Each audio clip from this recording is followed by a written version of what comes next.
The FNRad Snowboard podcast is presented by Vans. Before I start the show, I want to invite FNRad listeners to check out Tribute Board Shop's new show, The Tribute Lounge, on YouTube for their reviews of all the latest on-snow gear. And for the remaining week and a bit of March, the next 200 people that subscribe, like, and share Tribute's YouTube channel will be entered into a raffle for a 32 collab with Spring Break outerwear kit. Season 6 of FNRad is sponsored by Wired Snowboards, the Boardroom Snowboard Shop, Anon Optics, Ocean Rose Organics, and Crow's Nest Barbershops, Tribute Board Shop in Nelson, BC, and Stance Socks. Ocean Rose Organics produces 3 signature blends of microdose mushrooms using locally sourced, all organically grown mushrooms, and they use only the fruiting bodies with no filler or funny stuff. Every step of production is controlled to ensure the best possible product. Their dosages are carefully measured for therapeutic use, and their cordyceps and lion's mane mushrooms are 1-to-1 hot water extract powder. This method ensures the highest percentage of beta-glucans, which are the most well-researched active compound in medicinal mushrooms. If you haven't already, join Ocean Rose Organics on a journey of vast, life-changing benefits of microdosing. Use code FNRAD20 at checkout for 20% off quality microdoses from Ocean Rose Organics. Support also comes from Grouse Mountain, the Peak of Vancouver, Mount Seymour, Vancouver's side hit destination, and Tomahawk Cannabis Extracts. Big thanks to everyone who supports the show. This week's guest is an important snowboarder in the early history of Canadian snowboarding, Jay Balmer. He rode for West Beach back in the day, and eventually he ran the West Beach Classic, which is an early snowboard contest that offered huge prize money and left a very lasting impression on the whole community. I'm really excited to bring you this interview with Jay Balmer. My slogan's grant your own wish. Grant your own wish. That's perfect, dude. Yep. Yeah, so the thing about yesterday was I called you specifically to tell you, I talked to Chip, which to me was like, how funny is that years later? I even referenced that I talked to you after.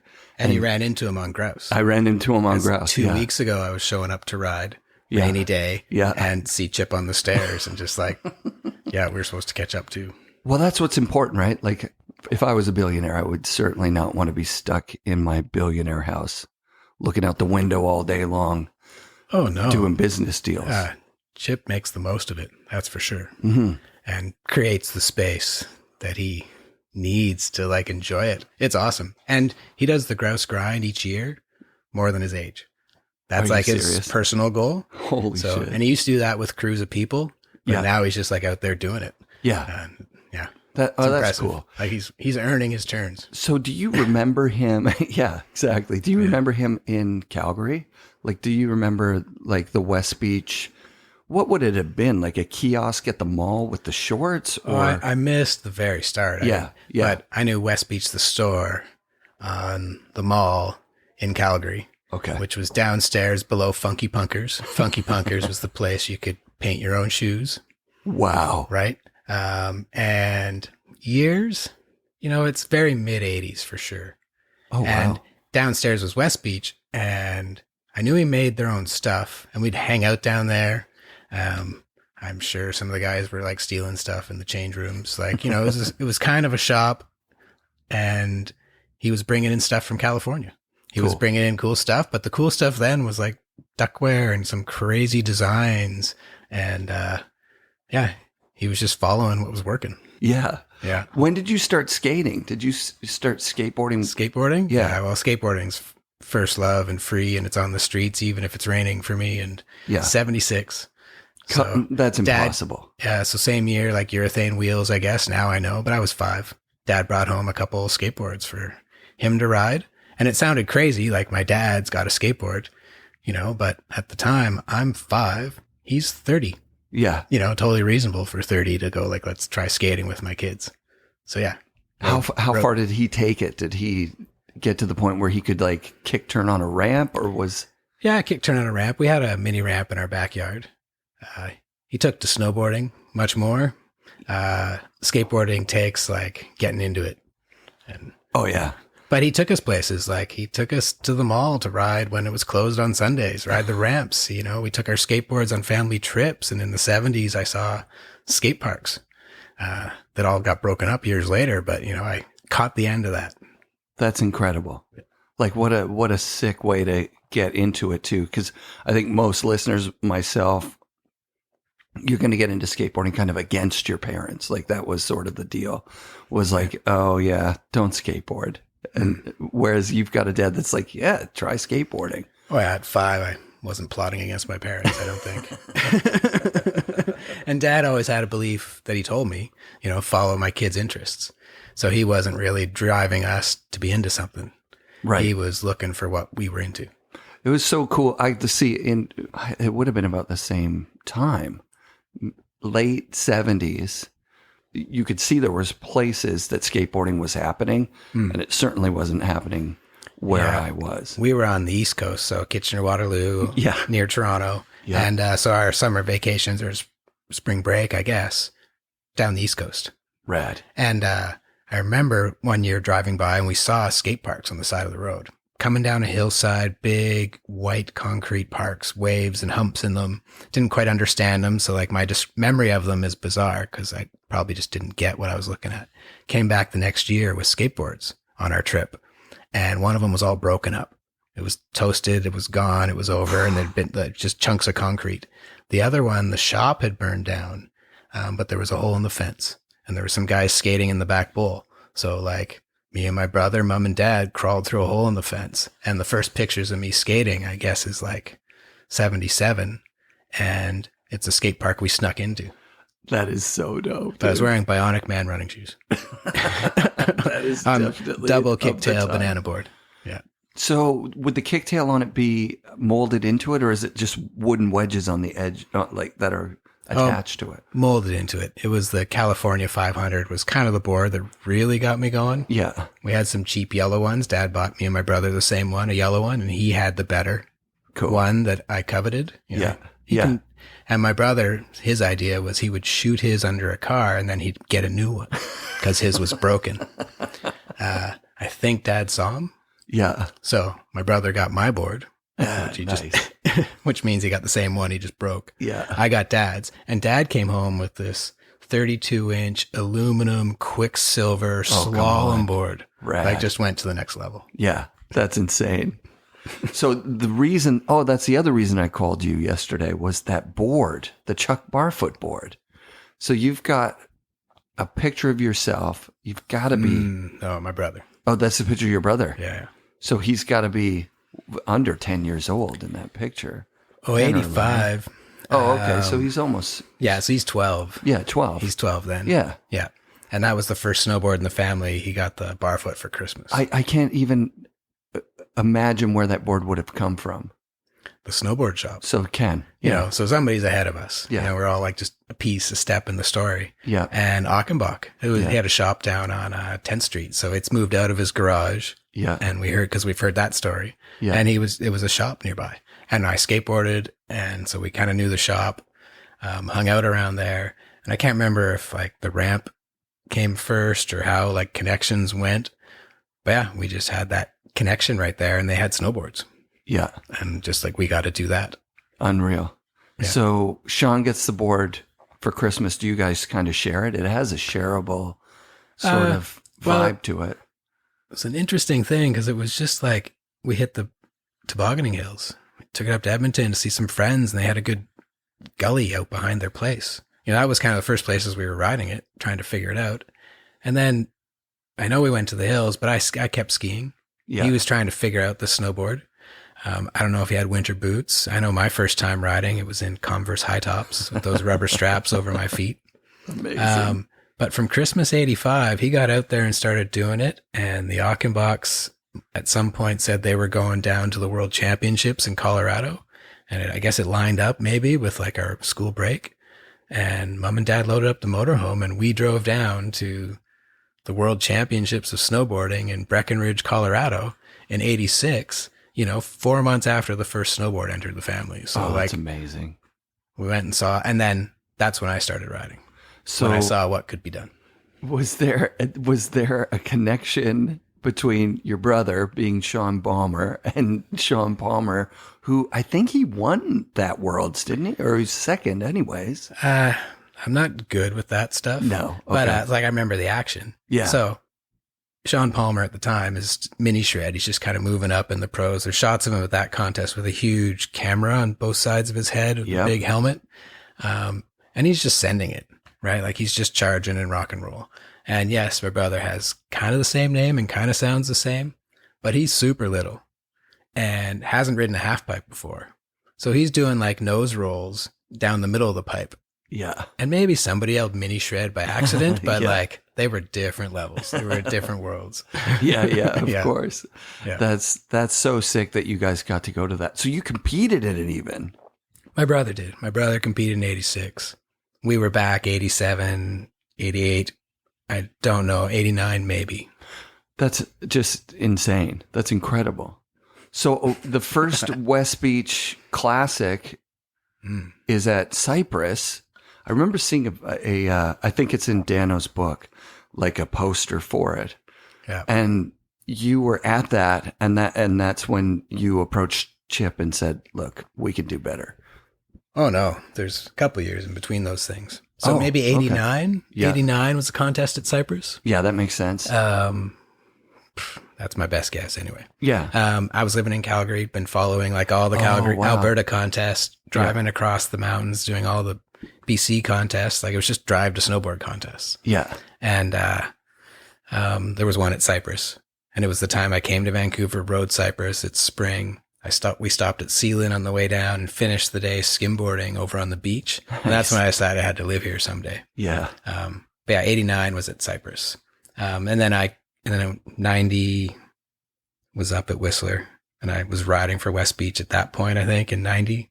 Yeah. 91, if memory's right, part of the contest was canceled because there was like an accident, an explosion on the mountain. They canceled the last day of Whistler. And then like, I think 93, 94 or 92, 93 were the ones that I want to run this. And yeah, so 92, 93 were, I guess, organizer years. So I was blown away by that, first of all, because I knew you did Slam City Jam, but I kind of in my brain thought you did that at like just an anomaly out of, I don't know. I remember being like very impressed that you ran those contests, but I was like, what, where did that come from? But then you're saying, oh, I know where it came from. Yeah. For me, I know like my turning point. Like we rode. Yeah. Me and my brother rode hard. We started riding early. We had a couple of years advantage, and everybody else is riding, right? If people are just starting up. Totally. So, in that time, everyone just rode. And if you rode a lot, you were pretty good. And you showed up at a contest, and whatever happened. Yeah. We were like team fun. And Boyer was on our team. No, Boyer wasn't on the team, but Todd Bowman. There was like a crew of us. We were all like team fun with John Stewart as well. And we were just like riding for shops and following contests and making the most of it. And then contests got a little bigger, but not much. Like I think 90 when I won the West Beach Classic, which was just like an obstacle course race. I won a fish lip snowboard for first place. Nice. Right? Like the contests were fun, just a time when we were meeting up. What is an obstacle course race? It's obviously what it sounds, but describe it. What would it have been like? Make it up. So it depends how wacky you want to be. Yeah. So like when I did one in 92, you had to start backwards and go through this crazy dip and stay backwards. And you'd started with a sock in your hand that you had to drop in a bucket. And then you could turn around once the sock was in the bucket. And I did that so race boards wouldn't win. Nice. They couldn't go fakie. Yeah. Right. I wanted so you had to start fakie. And then I went through the half pipe, and there were gates over the lips. You had to actually air through some of them. There was a wall of gates you had to just like crash through, like just tons of slalom gates, just like a forest of them. And you had to ring a bell before you crossed the finish line. That's incredible. Yeah. So you were just having fun running. Yeah. Yeah. Events were always fun. So before that, like I was competing and did all right and enjoyed it because it was just fun sessions, and enjoyed like showing up and there's a half pipe to ride. Yeah. Because people weren't just like maintaining half pipes. They were contest only kind of stuff. And then one day it was like, I was riding with Hernan, and he landed something that I didn't know how to do. and he sent it, and it was awesome. And we'd been competing, and I was like, damn it, now I got to learn that too. And I noticed that I wasn't stoked for him. And something was like, that didn't feel right. You know, like I didn't take that in right because I was sick. And then later that day, I bailed on something, like came around spinning something and just like sat into a hole, like whatever. And I was pissed that I didn't land it. And I was like, that was stupid. All I did was butt plant and powder. Like I used to just send off jumps and land on my butt because I didn't know how to land on my feet yet. Right? Like Totally. And I was like, something's wrong there. And so I wasn't that stoked on competing and training, and people were starting to work out, and people were like to keep their trick lists. Like it was starting to change. And there were some old guys running some ski and snowboard contests. Like it was old guys running those events. And I was like, no one's competing for that. I'll go run the event and make them better. Rad. And I kind of went to Chip and said, I want to make the West Beach Classic better. But, you know, my family inspired me to do stuff like that. Right. Because your dad and mom were involved in the contest scene. How? Or where did that start? Well, we started riding, going to a few contests. This is what I know, or I think I know. Right. Because I wasn't like mom and dad. And the snowboard shop had a contest, and the Inside Edge had a contest up in Edmonton. So there was a couple of contests, but they weren't connected as a tour. And so Dad basically said, let's make this a tour. Let's start an association because there's good from having an association. And we'll do all these contests as a tour, and then we'll all come together and make one final contest. And started the Alberta Snowboard Association. Amazing. And Mom was in on it. Dad was present for the first couple years, and then Mom took over. And they ran the snowboard series. And like we were photocopying the zine that was sent out to all the members. So sick. Yeah, at Mom's office. And so what were their jobs other than that? Like what were they doing for work? My dad's a strategic planner, I guess, is kind of the general categories. Yeah. But most of his work is around what should communities or cities or groups be doing to plan for a future 20, 25 more years into the, looking way ahead. Where do you want to be? Yeah. And you got to plan that way for cities. And, it's not like a business. Like, what are we going to sell next year? It's right. Like, how many people are we going to allow to move here? And how many parks do we need to support that? Right. So he was always in kind of that long range stuff. My mom was a politician. She was an alderman in Ontario. Wow. Which was dealing with stuff today. Yeah. And I find it interesting. Like, it's all about the public and community and today and tomorrow and trying to connect some of those dots, I guess. That's super sick. So that, they were motivated. They saw how excited you guys got about the snowboarding thing.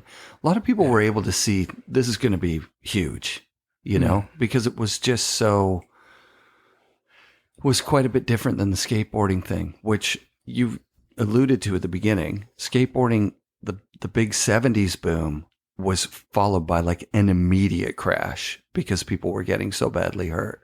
So there was a little bit of there was like lawsuits and stuff that just shut down these parks. And then the parks got like kind of like bulldozed, and it looked like it was going to be so fun. And like guys like me, I'm like, I can't wait to try this. And then it's just gone. Yeah. Well, and again, this is kind of history and I love it. I love the history of how these waves have come and gone. Yeah. The waves. And like the 70s skate parks were private ventures. It was like a water slide. It was like kids will pay if we build these parks, and they needed insurance. And then there were some fears. There might have been some lawsuits, but the insurance rates skyrocketed. Right. And became an issue. And so they shut down. At the same time, up here, parks appeared. Sealand and China Creek. And there was, the West Van that preceded it all. But those are 70s parks built by cities. Incredible. And so it wasn't about insurance, and it wasn't about how much were kids paying to buy tickets to come and skate. Right. They were public good. Right. Like a football field would be. Yeah, that's so sick. Yeah. Well, I met you at Grouse, and it was the Enchanted Kingdom year, and it was kind of Vancouver's Bear Mountain. You know what I mean? There was the Outlaw Park at Bear Mountain, Right. and everything was coming online. Might be a little generous. 'Cause Seymour was still happening pretty heavy. Yeah. I'm trying to think, did Seymour have a park at that time? No, it was but side hits at Seymour. They just had Seymour though. Yeah, so there was, they had Seymour. They had the skate park, the snowboard park, which is Seymour. Yeah. And And the big hits, like big hits, good. Yeah, no. Yeah. Oh yeah, the backcountry and everything that was going on. But at Grouse Seymour was awesome. Yeah, Grouse was like they jumped in. Yeah, and they brought up that Volkswagen bus, and they they solidified their commitment to snowboarding. It was. Well, it wasn't a Volkswagen. It was some old like Chevelle. I got pictures of it. Yeah. So at that time, we had an indoor skate park called the Clubhouse in Vancouver, and I wanted to ride more, and so figured like we should be doing something with Grouse because like it's got the tram, it's quick to get there, like. Yep. And so I think we ran a contest first, like talked to them and ran a contest and said we'd like to sponsor the park and help with the park. So we had Jimbo paint that huge sign, the Enchanted Kingdom that was there. Yep. And they said or agreed that they wanted a car, something to jump over in the park. So we bought somebody's old car for $500, drove it into the clubhouse, stripped it down, put metal over the windows and spray painted it. Rad. They came and picked it up on flatbed. And then I'm pretty sure it was carried under the tram up to the top of the mountain. Yeah, totally. To drop in the park for a little while until it was like lost.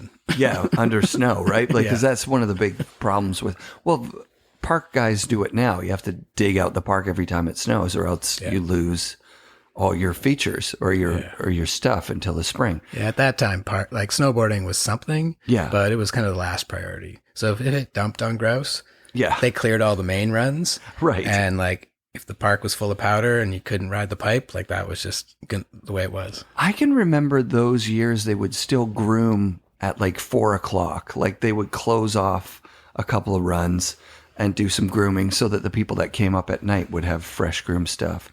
Well, I don't know if they still do it. The thing that drove me nuts up there was and the snowmaking was on while you're riding. Sometimes. Beautiful, clear night, and you're just like getting like hosed while you're on the lift by the snowmaking machines. Absolutely still happens for sure.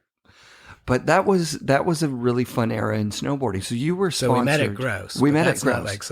We want to this podcast and what we're getting into here is like some history. Well, that's it. I mean, then there was, but I didn't know any of the history leading up to you because you became the very first terrain park manager at Grouse, right? There wasn't someone who managed the park before you did. Oh, yeah, well, we'd done that in Enchanted Kingdom and kind of helped them out from the clubhouse. Yeah. And then clubhouse didn't work out. Indoor skate parks are expensive, but that was a unique piece of chaos that we put together there. Oh, yeah. And so I was looking for what I was going to do next.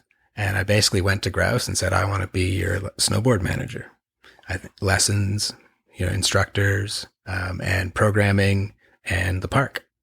And they agreed. And their, certification was just starting on how you should teach snowboarding. Yeah. And we had the park and they let us play music.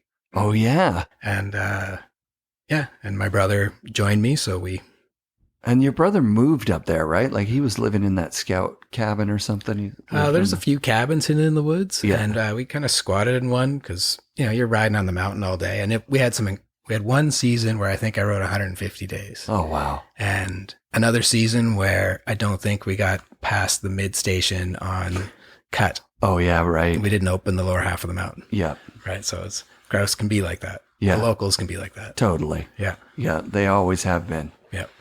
We haven't had a bad year like that for a while. So one of the contests we came out that was being run by the BC Snowboarding Association. And Steve Edmondson was the guy doing it.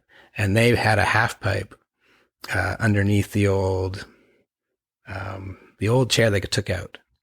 That was kind of went straight Blueberry. up. Yeah. Blueberry chair. Yeah. So from the mid station up, right there was a half pipe. Wow. Killer half pipe. Yeah. And we drove out from Calgary to compete in that contest. Sick. And slalom was over on a nice wavy run beside Blueberry. Yeah. Yeah. I remember Ross competing at that contest. Oh, sick. In a speed suit. Unreal. I think he had like guards on because it was a slalom race and he was ready to like bash gates. At Grouse. I had all the right equipment. Amazing. And I was like duct taping a magazine around my arm. Yeah. So he was serious right from the start. So did you guys from Alberta know the people out here? because the people out here are, friends of yours now, like Barnum, and I'm trying to think of all. Oh yeah, well that's those contests. And those guys. They came to some. Sometimes we'd be meeting at Fernie. Sometimes like we went to the events. And saw each other. Yeah. And so I came out to a contest at Grouse. So it's kind of like, maybe we brought something to Grouse and we said we should build a park. And they've had a park ever since. There's kind of like a nice history line there. Dude. But years before we built a park on Grouse, I rode a half pipe on Grouse. That was awesome. Somebody else was ahead of me making that happen. Of course. Yeah. Yeah. It was like you've mentioned, it was like a build for a contest type thing. Yeah. Which surprisingly, that's what the Olympic half pipe was. We thought that it was going to be a staple up at Cypress. Right. And essentially it feels like the contest happened, the Olympics left, they went down the bottom of the flat bottom with a cat to create two big, like impasses. Right. And then they buried it the next year and it's gone. Yeah. They take a lot of snow, and it's for those giant ones just are only for a few people. Yeah, man. Absolutely. Did you ride that one? It was nuts. It was just crazy. No, I've ridden a couple super pipes, mainly up at Whistler. Yeah. Just when like the big pipes there and in good shape. But no, my era was like hand shoveled. You look for the sweet spot. Yeah. Try and avoid the highways. So, did you ever move to Whistler? Like, did you move from Grouse to Whistler and do Whistler stuff? No, I avoided Whistler, living in Whistler. Right. Like I truly did. We'd go, even my brother lived up there for a bit, one summer, but we were down here in the city mostly. And we'd always have a backup plan, how to get out when it got too crazy, It was with the Creekside mob and stuff. Drove up in my brother's bus. The bus was parked 2 blocks away. Yeah. Not right in front of the house. This isn't part of the party. So we didn't bring another room. And so at some point we could leave. Yeah. Yeah. And no, I didn't live up in Whistler. Came to Vancouver mainly the skate stuff and loved riding. I love going to Baker. For me, there's a range of places to hit. Yeah. Vancouver's great for that. Yeah. Unbelievably good for that. Yeah. So I'm interested in the early contests, kind of jumping back to what your parents helped create in Alberta. Did that series did that series go for a few years? Was it, or did it take a few years to get going even? Things happen pretty fast. Every shop kind of runs a contest, stitch them together. There was a BC association doing that tour. So to talk to them, there was a Quebec association in Ontario. I think that was kind of where we were at that time. And we all talked to each other and then we agreed, and this isn't me. Yeah. I'm the kid, right? I'm 17 riding in the contest. I'm not part of the. Yeah. I'm sure we talked about it around the dinner table, but this is just kind of what happened, and that we decided there would be an East and West national championships. So there was Canadian national championships out West, and then Canadian national championships back East, and then out West again. And so that was being their Canadian association. Yeah. When did the CSA come in? It was a couple of years after. I think my parents were involved they actually became a national body. CSA. Yeah. Which was probably, because it had to be driven by, when the Olympics comes, the level of organization and getting it required across the board, which is great. Just has to change things. So I would guess the Canadian Association was nudged by the Olympic movement. I think there was an attempt. My dad, I'm pretty sure, made an attempt to form a Canadian association amongst the provincial, but it didn't come together. Oh, wow. Yeah. Yeah. Let's talk about the West Beaches, because those are absolute legendary, and people came to those from all over the place. It got such a reputation that it was, at one point, it was either the biggest contest in the world or one of a handful. It's hard to say how it was open. Yeah. So as many people wanted to turn up, and snowboarding was just kind of growing fast. And so there was a lot on the West Coast. And when we saw that people were coming up from Baker and Washington, and it was a destination for a lot of people, and I think it was the biggest prize purse at the time, which wasn't that big, but I think we pushed it to the biggest prize purse. What was it? Do you remember? I think we had 10,000 first place for pipe and for border cross. in 93.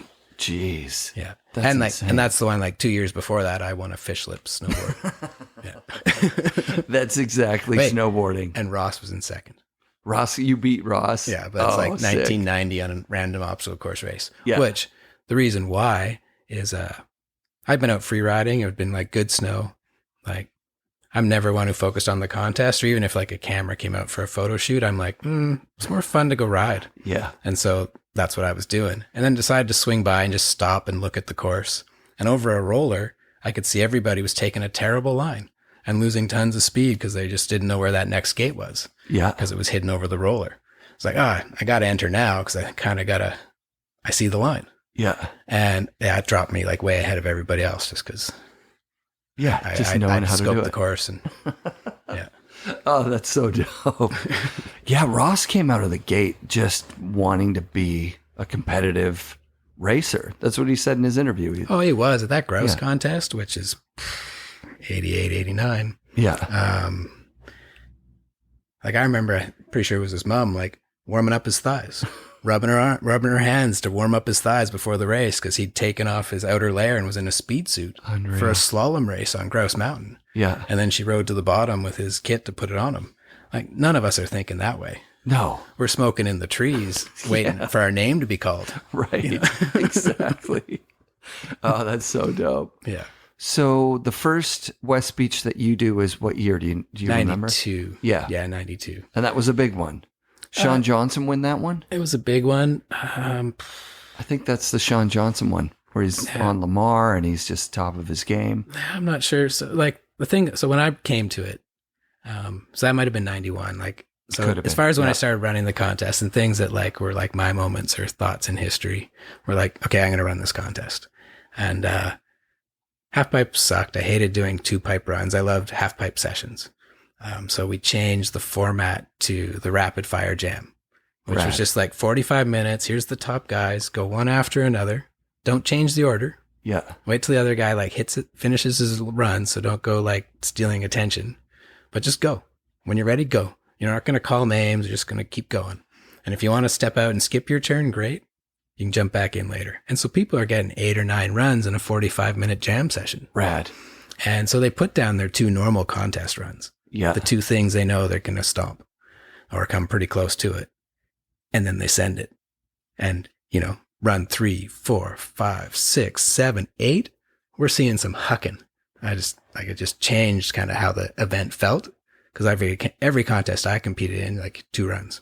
2 runs. Maybe best run counts or average. And you're freezing cold and it's super boring. It's totally not engaging. Yeah. No, it wasn't important. That fun. Wasn't that fun? Yeah. And then the other piece was inverted aerials. So like we weren't allowed to go upside down in contests if you didn't touch your hands. It was just like a rule the ski resorts had over us. And so I remember meeting with Whistler and saying like, what's the deal? Like I see you guys have an aerial jump where guys are doing backflips. Yeah. We just want to like be allowed to do flips. And they said it's different insurance and a different waiver. I said, bring it on. And then it was just like, hey, it's not a rule. Inverted aerials are allowed. Judges will still decide who wins. Right. Jamie Lynn showed up that year and his flat spins are so incredible that no matter what JTAR somebody wanted to throw, Jamie was taking it. Oh, that's so sick. Yeah. That's amazing. Yeah. So then how long did you do it for? Did you keep going to the Michael Chuck years or is that where it got? No, I only did 92, 93. So like, yeah, that first year and then the next year. And,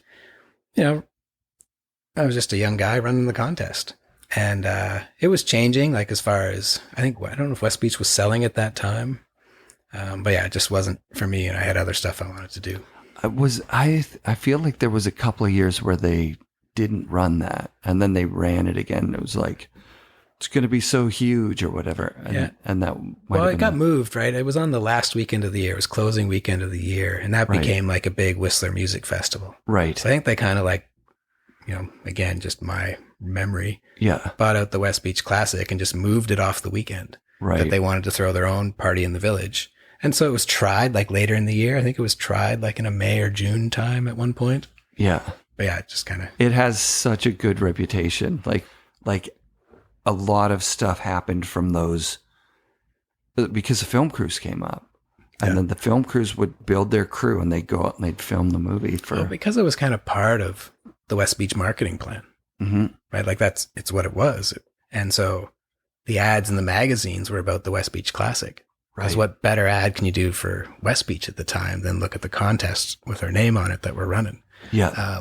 And it's just a different way of looking at how do you get the word out, which I, took that on when I was doing Slam City Jam of like, how far do you get the word out and how early?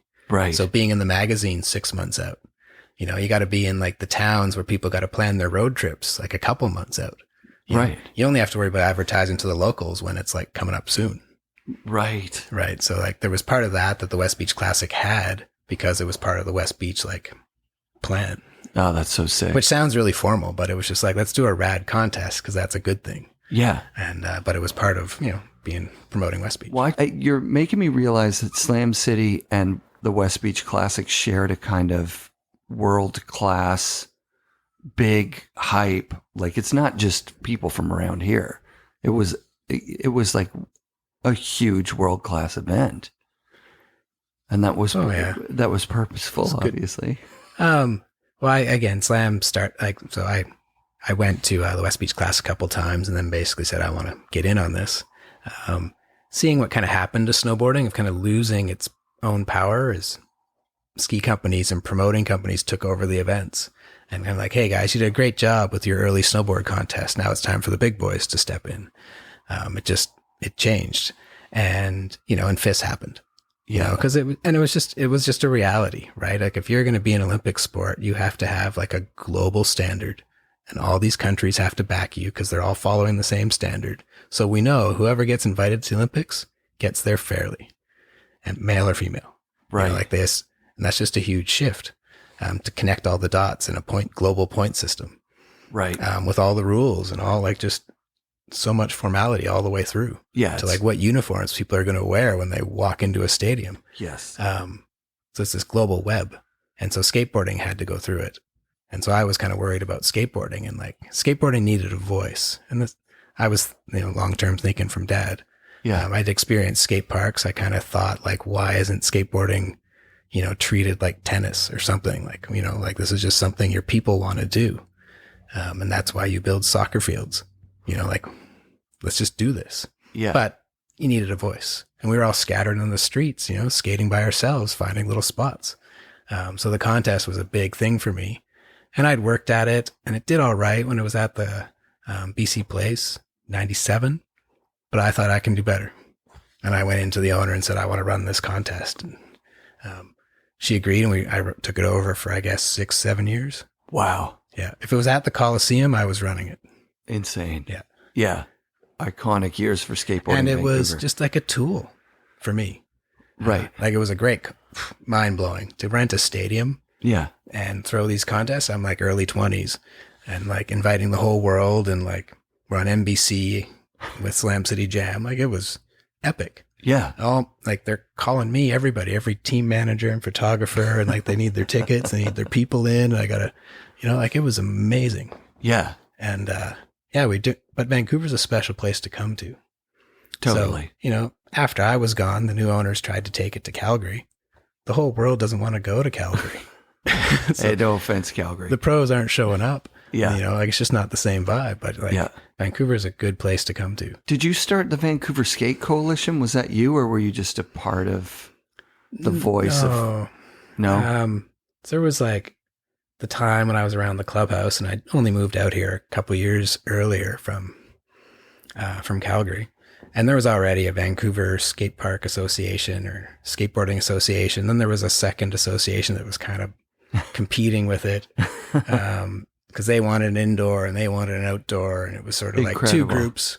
So the city didn't know who to talk to for a while. Right. And then they were brought together. Kyle at New Line was probably the main architect there that brought them together as the Vancouver Skateboard Coalition. That's what that is. Because there was two groups back then. Yeah. And I was kind of staying more just me and talking to people at the city and trying to find the right button to push to make things happen.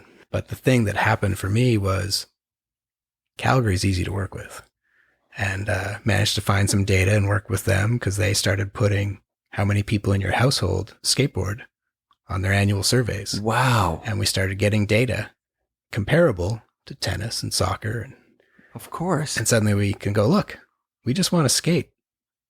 Give us a place to. Oh, that's so sick. And so that was kind of part of turning the dial.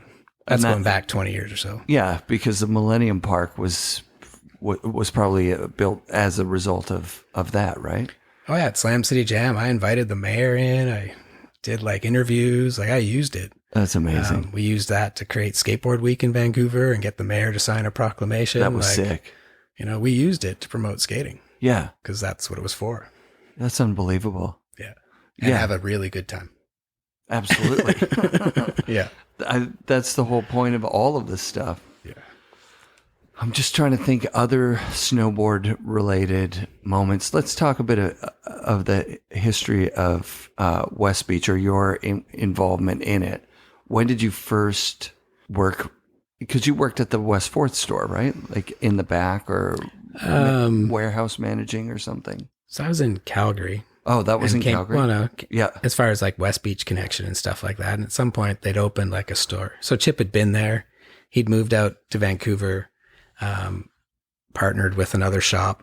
And I forget the name of it. The one that was down on West 4th. So he partnered up with them. And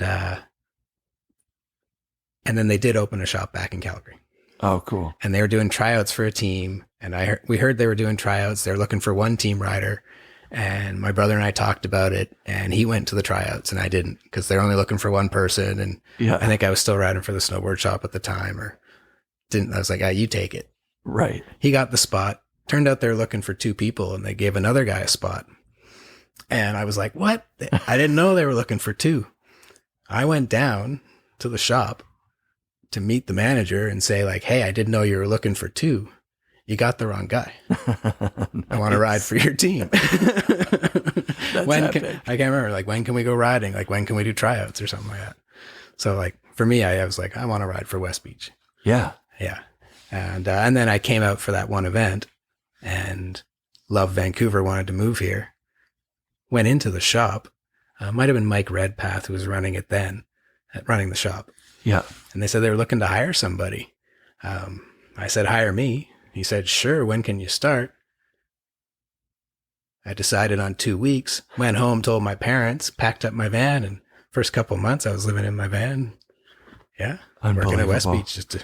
Did they have the ramp in the, because the ramp in the basement was actually. No, we were the full place. Like I was. Yeah. And I was there for a couple of years. So I was doing mail order 1 year and answering the phones and managing the store. And so it's kind of blended. Like I'm riding for the team and I'm there at the shop and I'm there at the warehouse, which the warehouse is like where they're cutting the fabric. Like it's like where they're making the stuff in the back. That's unbelievable. So there wasn't a ramp back there because it was like they were cutting fabric for the hoodies and sending it off to be washed and silk screened. That's just incredible. And then the upstairs was head office where Chip and the guys were. Yeah. I can remember David Suzuki coming down from upstairs. You'd have to say, hey, can we talk to Dave? And then, yeah. So it was a small show at that point. Yeah. But part of doing the event and stuff like that and the marketing of it was making not people just in Vancouver want the brand, but it's making people all over the place want the brand. So get that coverage, get the media out there, get photos, get the photographers and filmers to show up. Yeah. Yeah.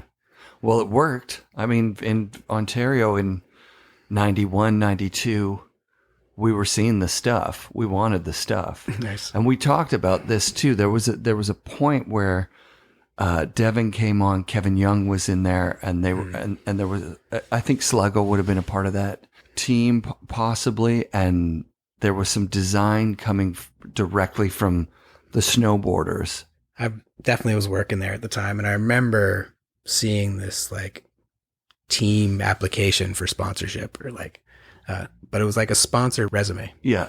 And I might be completely wrong, but I think there was a sketch of like a steaming shit on the front. And so I can't remember the name of the team, but it was Devin and his buddy, and they had a tape and stuff like that. And it was his sponsor me stuff. Oh, amazing. His sponsor me tape and sponsor me material. And I can't remember how quick, like Chip was stoked. And I remember going riding with him up at Blackcomb. And I'm looking for sweet lines and sweet landings. I was just like, I look for the landing before the jump probably. Yeah. And Devin's just riding up the side of the run, just hucking off the sides, straight back onto the middle of the run, just hammering down. Like, there's no landing here. You're just landing on the run, but going, charging. And he brought a totally different style. Like, what he wanted was big baggy pants that looked like his old dad's jeans that were way too big that you tied up with a rope. So they were like slash pockets, no zippers. Like, you got your pockets full of snow. Like, they were just like, because he was riding in somebody's big old pants. Yeah, man. And like the top was like a, good material, but button up cuffs, like dress shirt style. I remember those. And just like, it was any wind just blowing in. Like, you got a really good material, but you got a button up top. But it was a style, and it was where it was at. And, Chip paid attention and went for it. And that was like, West Beach was kind of clowny on both sides of that, but it hit like a moment for sure. Oh, absolutely. At a moment. Yeah. And, after that, he didn't quite listen because it pivoted pretty quick to like skinnier looks and stuff like that. Yeah. And Chip didn't listen, and West Beach lost a little bit of its shine. Yeah. And since then, he learned that lesson. Like, absolutely. He listens. Yeah. Yeah. And he built like, he built Lululemon around the foundation of everybody being kind of on the same page, right? Like, we're all working for the same company, which I'm sure he would have, cut his teeth on West Beach, like saying like, okay, we all got to work together here. We got to have a shared vision of where we're going. You learn your lessons along the way. Yeah, absolutely. Yeah. And he saw snowboarding and he pushed it, he like, that's working. Yeah, and he leans in when it starts picking up steam. At the same time, it could have been like beach volleyball. It started taking off, and like we were going hard neon. Yeah, but I think that's what people when people talk about Chip a lot of times, it will come to the point where they're like, but he didn't snowboard. Like, he wasn't like the guy who was completely addicted to snowboarding and he was more of like a design guy. Yeah, I rode with him. He's a big guy. It'd be a lot. He's huge. It's a lot to go riding. Yeah, of course. But no, I rode with him. Like, he was into it. Oh, cool. That's he was more of a water guy, like swimming and sure, being out in the water. Yeah. But he was into it. In the end, he was still and a good businessman. But yeah. Like, you just got to connect kind of like 2 or 3 dots to make it all work out. Like, you be a good businessman, but you also got to know what you're into and feel it in the right way. And then, be responsive to where it shifts. I mean, we're talking about someone who invented a clothing garment that is like as big as a 5-pocket pant. Like, he correctly identified snowboarding as the next big thing, and then correctly identified yoga as the next big thing. That's nobody in history has done, that. It's interesting. I'm glad he was a part of snowboarding for sure. Yeah, me too. Yeah, and I enjoyed what West Beach did and what I was able to do with them. Yeah, for sure. I'm sure there was lessons learned. Like, West Beach was a pretty small organization. Yeah, there's like 5 or 6 guys upstairs. It wasn't like a big place. Yeah. So when I wanted a bit more, there wasn't really room to grow. Sure. So I moved on. Yeah. And I know that philosophy changed when it's like, where do you want to be in 5 years? Can we grow with you? Right. And maybe that's because of some good people. I bet it was. Yeah. I'd like to think I was one of them, but like you learn as you go, and like I really enjoyed working with them. Who else was on the team with you when you were there? Paul Culling, was Todd Leslie Bowman on that team? And we were a pretty big team at the. Yeah. Like Kevin Young overlapped. Like, everyone's kind of, there's waves coming and going. Yep. Ross and his sister. Oh yeah. It was a big group. I think Ross and I probably left West Beach at the same time, and we weren't the style, with like where Devin and those guys were going. Right. And we're actually like doing all right at contests, and like, I liked clean lines. Like, I love turning on a snowboard. Sure. Like I know the board that's behind me, it's like it just wants to GS turn. Yep. And doesn't like going slow. Yeah. And I'm not there to race, but I love the feel of the turn. Yeah. Yeah. And, up on Grouse Mountain, the other one, which has a tighter 7-meter radius side cut, it's quicker, it's more playful in the side hits and stuff like that.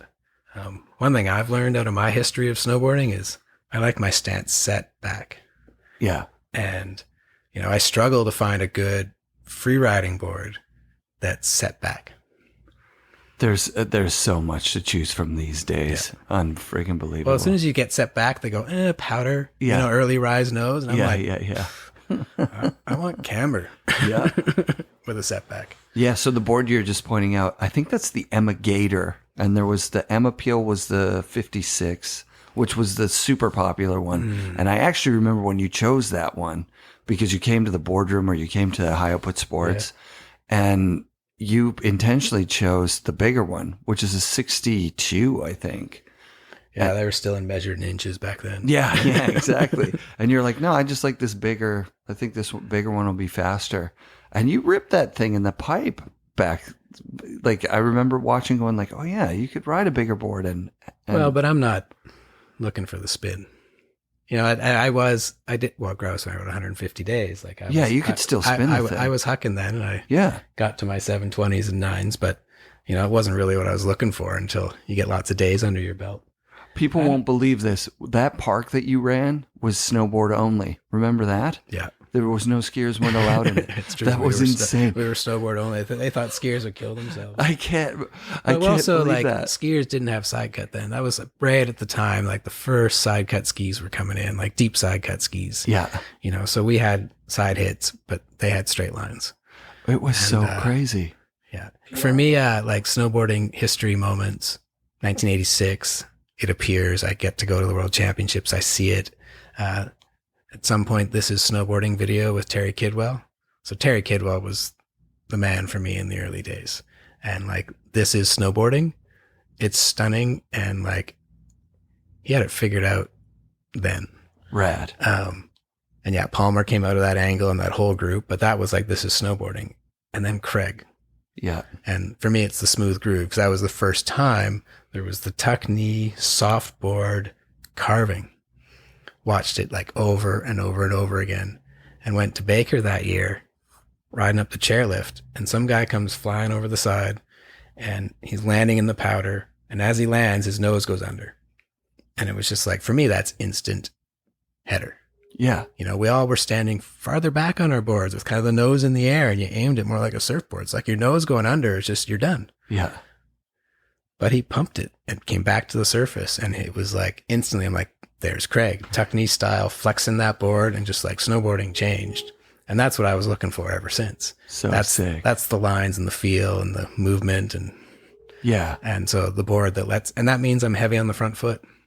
Right. I'm like, my arms are forward. I got that Craig Kelly style. Like I think I do, I'm sure I don't, but like I'm heavy on the front foot. So I need that setback to like ride that way. Yeah. It's so dope. I'm not into kind of more of the squat heavy on both feet. Let's call that Devon style, right? Like where you're, you're basically, or Jamie, he was just trying to emulate Jamie's style. Yeah. Jamie was solid. For sure. Yeah. And same place. So you could go to Baker in 93 and you would see Craig and you would see Jamie. Oh yeah. It's insane. Yeah. It was such an insane place to live for snowboarding at that and it was at a time where we had the boards and the skiers still had their sticks. Yeah. And so like, no matter where you went, you could be, if you were heading into the trees or like into like some, not very steep powder, you're the only one heading there, you and your buddies. And like, what's so different about these days is everybody's going there and everybody's hunting for that stuff. The skis can drift through like the low angle powder and everyone's hopping in the trees and finding those stashes. And, when snowboarding was first growing up and skis hadn't figured it out yet, like that was snowboarders only. Yeah, that's so sick. I love that I remembered that because I can remember shouting at people in there and being like, get out of here. It's not for skiers. Right. Yeah. Because they gave us that permission. It was like, this is a spot for only us. Yeah. Felt really nice coming out of this, like, you're not allowed to go anywhere era of like, getting a license and they check your leash every time. And you just felt like you were up there kind of against the rules or whatever. And then all of a sudden at Grouse, there's this snowboard only area. It was like, this is the best, dude. Hey, well, it was against the rules. So I got another piece of my snowboard history. Yeah. That, changed a little bit how I think and how some of the things I do. So that's why I want to share it. So teenager, a couple places allow snowboarding, but not every place allows snowboarding. So we're like 87. Nikiska opens, which is the kind of the Olympic mountain. It's near Fortress. And we call ahead and they say they allow snowboarding. So we're in, I think, the motorhome or a van, me and a couple buddies, probably my brother and my dad. And we get to the ticket booth and they won't sell us tickets. They don't allow snowboarding. We're pissed off teenagers. We want to swear and yell and bash some shit. You know, we're going to go down to Fortress. Screw you guys. Dad says, wait here, guys. He goes in and I don't know if he found him at the bar or went to like the restaurant, but he went and found the manager and said, why don't you want snowboarding? Like, why are you discouraging it? And he said, well, I just don't know if this is a good mountain for snowboarding. My dad said, well, how about we try it for you? Nice. We got free tickets. He came walking back out. Instead of us getting turned down, we got free tickets to ride all day. At the end of the day, we told him, we love this mountain. It's a great mountain for snowboarding. And it was open from then on. Unbelievable. And like, grant your own wish. It's just like a slogan in my head that came out through a song, but I know Dad planted the seed of like, and Mom too, planted the seed of like, you can change it. You can grant your own wish.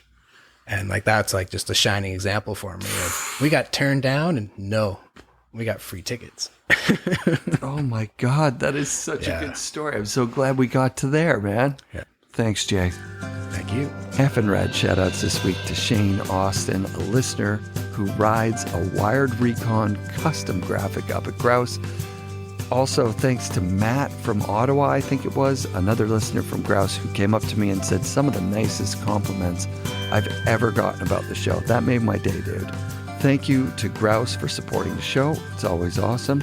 I got a Spreading Good Vibes hoodie a couple of weeks back, so I just wanted to say, if you want a badass, unique hoodie, check them out on Instagram, Spreading Good Vibes. And please don't forget to subscribe, like, and share the Tribute Board Shop YouTube channel. You might just win some killer outerwear from 32 and spring break if you're one of the next 200 subscribers to sign up. Be sure to come back next week for another episode of the FNRad Snowboard Podcast presented by Vans and brought to you by SIA Productions.